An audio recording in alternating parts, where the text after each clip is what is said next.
बिस्मिल्लाहिर्रहमानिर्रहीम। मैं हूं खुदा यार चन्नड़। आज पाकिस्तान में पंजाब असम्बली के अंदर जो ड्रामा हुआ, पाकिस्तान तो क्या सारी दुनिया ने ये देखा। क्या पाकिस्तानी कौम का आज सर शर्म से झुक नहीं गया? क्या हमारे लीडर ऐसे होते हैं कि इक़्तिदार और कुर्सी की खातिर पहले तो गाली गलौज था, गिरेबान तक काम था, एक दूसरे को गाली गलौज, चोर डाकू कहना। आज बात हड्डियों तक जब पहुंची कि हड्डियां एक दूसरे की तोड़ना शुरू कर दी हैं।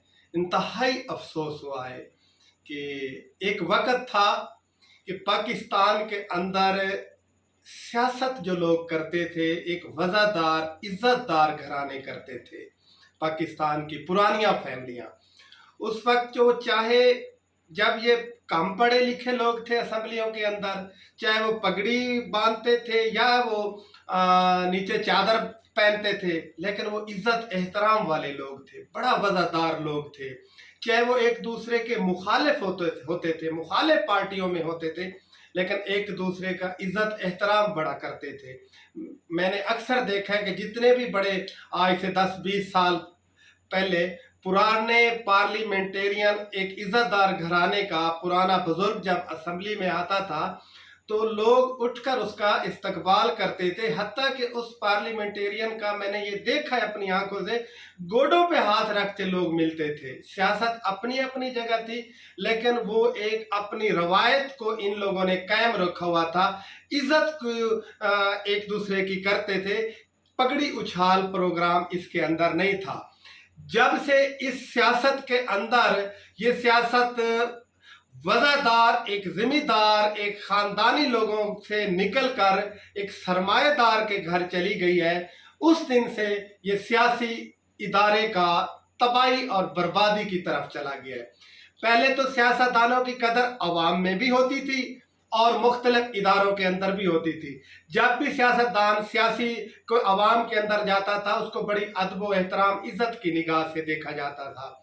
अब क्या हो गया ना, तो अब जब से ये सरमायादार सियासतदान आए उस दिन से ना तो ये इसकी इज्जत एहतराम अवाम में रह गया है, ना ही अब इनका अदब व एहतराम इदारों के अंदर रह गया है।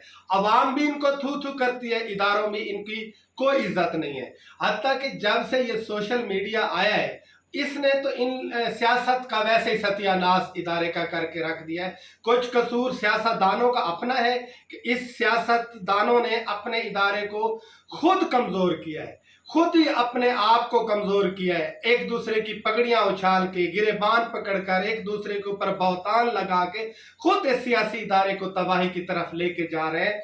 अब हालात उस डगर पे चले गए कि कोई इज्जतदार बंदा सियासत में आना ही नहीं चाहता, बल्कि अब तो इज्जतदार लोगों को सियासत छोड़ के घर बैठना चाहिए, क्योंकि अब तो 2000 सोशल मीडिया का दौर है। एक बंदे के पास 2000-2500 का मोबाइल है, वो घर में बैठकर बड़े बड़े लोगों को, इज्जतदार लोगों की पगड़ियां उछाल देते हैं घर में ही बैठ के। जब ऐसे हालात सियासत में आ जाएं तो फिर क्या फायदा? ऐसे सियासत तो की जाती थी इज्जत और एहतराम के लिए, आवाम की खिदमत के लिए। अब क्या खिदमत बंदा करे? ना इज्जत मिलती है, ना आवाम की खिदमत होती है, ना ही अब आवाम अपनी खिदमत कराना चाहती है। आवाम खुद डांग सोटा लेके मैदान में उतरी हुई है। अब देखें आज जो दोस्त मोहम्मद मिजारी के साथ हुआ, क्या ये पाकिस्तान के इज्जतदार फैमिली का चश्मो चिराग नहीं? उसके साथ भी जो हुआ है वो भी ज्यादती है। पाकिस्तानी कौम को मजम्मत करनी चाहिए, ऐसे लोगों को मजम्मत करनी चाहिए जो ऐसी हरकतें करते हैं। जो परवेज इलाही साहब हैं, ये सारी जिंदगी इन्होंने सियासत के अंदर इज्जत कमाई, इसमें कोई शक नहीं कि पूरे पाकिस्तान के अंदर जितने भी सियासी घराने हैं उनमें वाहिद घराना परवेज इलाही का एक सियासी घराना और वज़ादार घराना, इज्जतदार घराना था। इन लोगों ने सियासत भी की है और सियासत के साथ इज्जत भी कमाई है। आज क्या हुआ, उसको सारी उम्र की कमाई हुई इज्जत को एक मिनट के अंदर तबाही की तरफ चले गए। खुद को, अपने आप को कितना बेइज्जत कर लिया इस कुर्सी और इक़्तिदार की खातिर। परवेज इलाही साहब लानत भेजें ऐसे इक़्तिदार, ऐसी कुर्सी को, कि जब ऐसे लोग असेंबलियों में आके बैठ जाएं जो अपने बुजुर्गों की पगड़ियां उछालें, उनकी हड्डियां तोड़ें, उनको नीचे गिरा कर उनके ऊपर तशद्दुद करें। लानत भेजना चाहिए, ऐसी सियासत को छोड़ देनी चाहिए, ऐसी असम्बलियों को। क्या अगर आप वजीर आला आप बन भी जाएं तो फिर भी तो यही लोग बैठे होंगे ना अपना असम्बलियों के अंदर, जिन लोगों ने आज आपके ऊपर तशद्दुद किया। क्या आप वजीर आला बन जाएंगे फिर ये लोग आपको इज्जत एहतराम से देखेंगे, फिर भी ये यही हरकतें करते रहेंगे? बल्कि मैं तो पाकिस्तान की तमाम वफादार लोगों से कहता हूं कि दफा मारे सियासत को। सियासत अब चली गई है सरमाएदार के घर। सरमाएदार को क्या पता है कि इज्जत क्या होती है? ये सरमाएदार तो सियासत की अलग बे कोई नहीं जानता।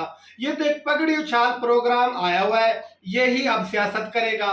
जो बुजुर्ग पुराने लोग हैं, सियासत करने वाले लोग घराने थे, अब कुछ बाहर निकल गए सियासत से, अब खुद ब खुद ये हालात देखकर निकल जाएंगे। आज मैं आपको एक बड़ी मजे की बात बताऊं, जब सियासत इस हालत पे पहुंच जाए तो बंदे को खुद ही किनारा कश होना चाहिए। आज मेरे इलाके के अंदर एक बड़ा कोई इज्जतदार बुजुर्ग फैमिली थी, उनका एक बुजुर्ग था जिसकी उम्र 80-90 साल है।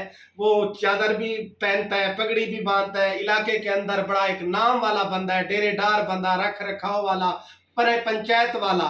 उसने क्या कहा, उसने कोई मुखालफत की है पीटीआई की। उसने कहा कि मैं वोट इमरान खान को नहीं दूंगा, पीटीआई को नहीं दूंगा, मैं किसी और पार्टी को दूंगा। उसने इख्तलाफ राय किया पीटीआई के साथ। उसकी जो औलाद थी, औलाद क्या बल्कि उसके पोते जो थे, अपने उस दादे को बांधा, उसके ऊपर तशद्दुद किया, उसकी पगड़ियां उछाली और उसको कहा कि तू तो पागल हो गया, तुझे क्या पता है, बाकी तो जितनी पार्टियां हैं ये तो गद्दार हैं, चोर हैं, डाकू हैं। क्या आप भी मुल्क के गद्दार बन रहे हैं? इसलिए बेहतर है कि आपको बांध ही दिया जाए, ना आप बाहर जाएंगे ना आप गद्दारी करेंगे। जब ये हालात पाकिस्तान के अंदर आ जाएं घर घर, तो फिर क्या सियासत करनी चाहिए? अल्लाह पाक इस मुल्क की खैर करे, अल्लाह पाक इस मुल्क को दिन दुगनी रात चुगनी तरक्की अता करे, और इस सियासी इदारे को, इन सियासी लोगों को मिलकर खुदा के लिए इसको बेहतर करें, ताकि इसको कोई इज्जत की निगाह से देखा जाए। कहीं ऐसा ना हो कि इसको इतना ही ना गंद डाल दो कि कोई इज्जतदार बंदा सियासत करने के लिए तैयार भी ना हो। शुक्रिया।